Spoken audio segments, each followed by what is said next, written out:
Hey everyone, Jay, Average Vintage Collector here with another video. So today, in honor of the recent MLB Hall of Fame inductees, I thought that I would do a video on the 5 new members of the Hall of Fame. Just show a few of their cards a piece. Nothing fancy here, nothing crazy. Just an average guy showing some average cards. So I'm going to turn the camera around and show you some cards. Okay, so first up, we're going to start with Dick Allen. Dick Allen, I know that Dave Parker got in, and he's got a really cool nickname, right? Cobra. Doesn't really get any better than that. Looking into it, Dick Allen did have a pretty good nickname.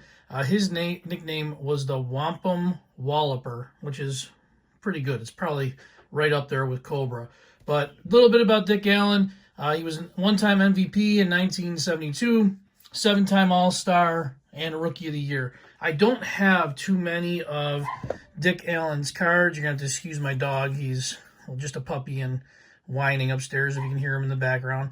But I took this from my 1973 set. I don't have, again, too many of his cards. So this is going to be pretty short showcase with him. His 73 regular one right there. Here's the league leaders with Johnny Bench. And his league leaders for RBIs, again, with Johnny Bench. 2 different leaders cards, but both with Johnny Bench.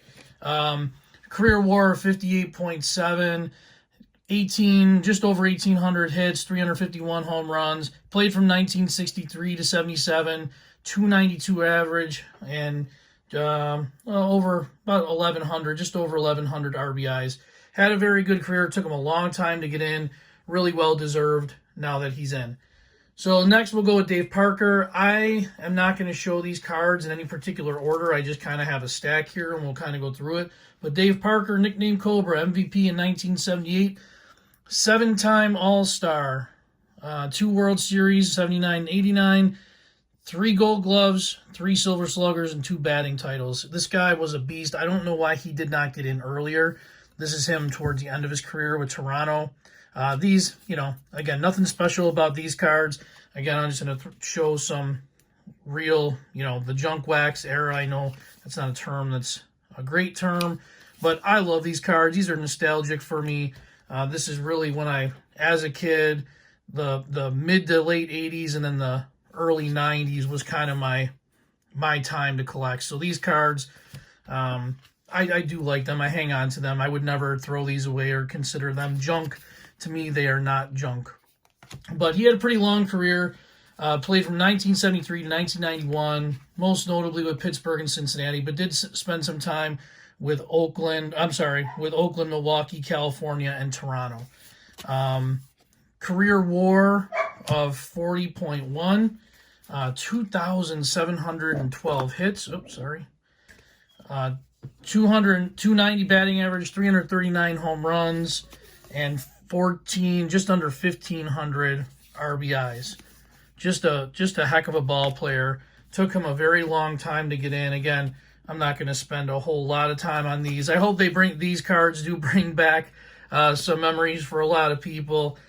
These designs, some of them were not the best designs. I don't think that this Fleer design was one of my favorites, but I do have a lot of them for whatever reason. If we're going to do vintage, well, then here you go. Here's a late vintage one, right? 77. So I know this isn't necessarily vintage, but they are older cards, and I'm just paying some homage to some people that deserve it. His All-Star card, that's the 87. My 84 set, which I just, again, absolutely love that. That was in one of my most recent videos. And then the league leaders. You got to love those old Pirates hats, right? I think they might have had the best uniforms around for a while. Just different than the rest of the league. Here's his 1980, which is also a set that I'm working on. That's my birth year. That's why I'm going ahead and trying to do that set. Here's a mini league leaders tops. And then there's the 85 and the Reds uniform.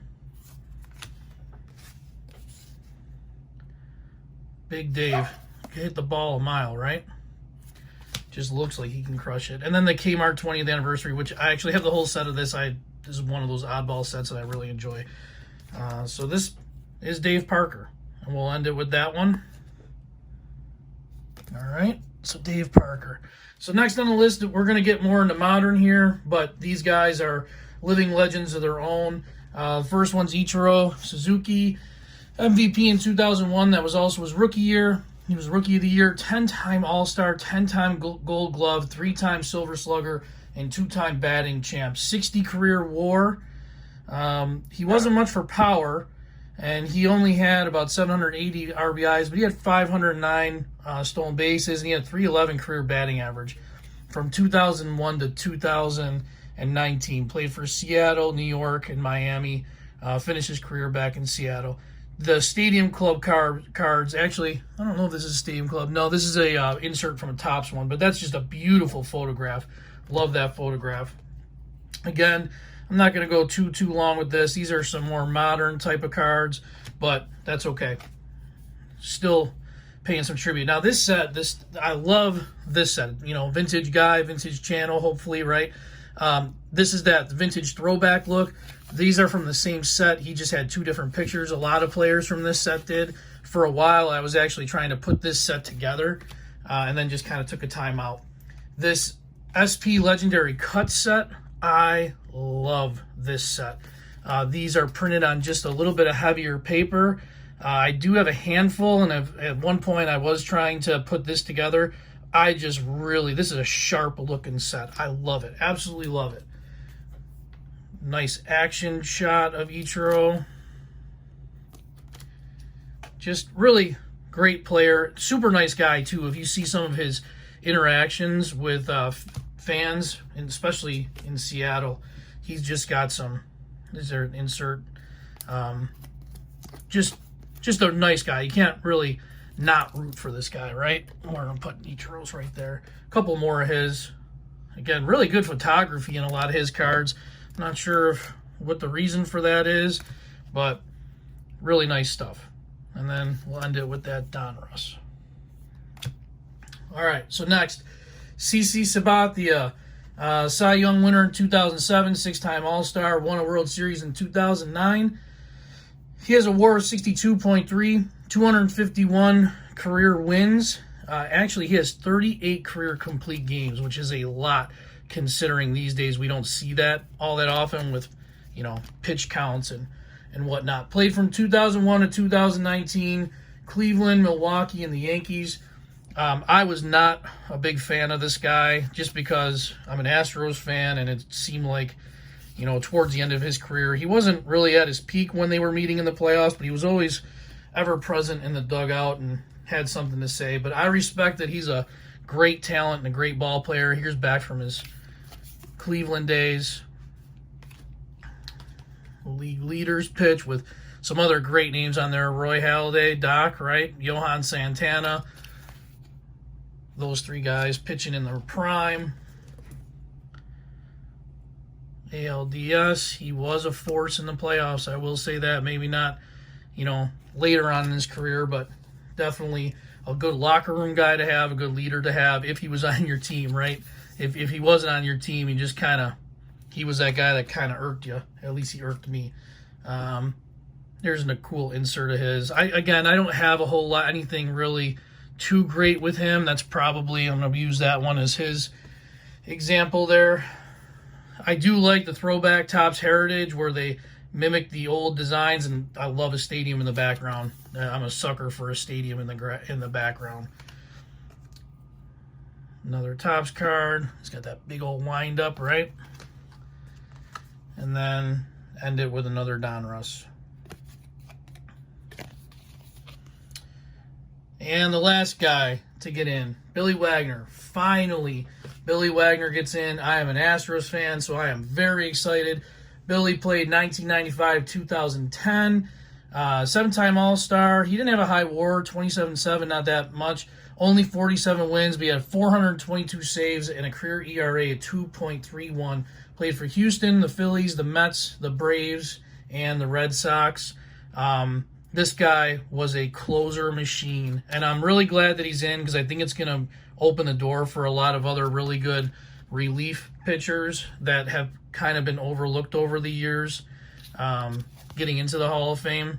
But yeah, really big fan of Billy, and super excited that he got in. If you haven't seen when he received the phone call, the video of when he received the phone call, I mean, it is just full of emotion. And this is a guy that truly appreciated it.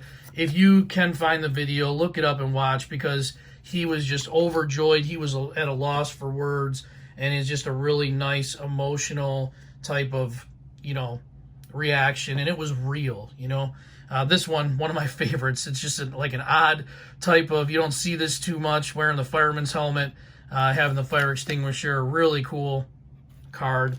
Again, not vintage, but you got to appreciate talent where talent is. And some of these, cards really aren't that bad looking. A lot of these cards that I have of his are from the late 90s into the 2000s, so it's not, ultra modern. It's back when I think that inserts and autographs and whatnot meant a little bit more. Oops.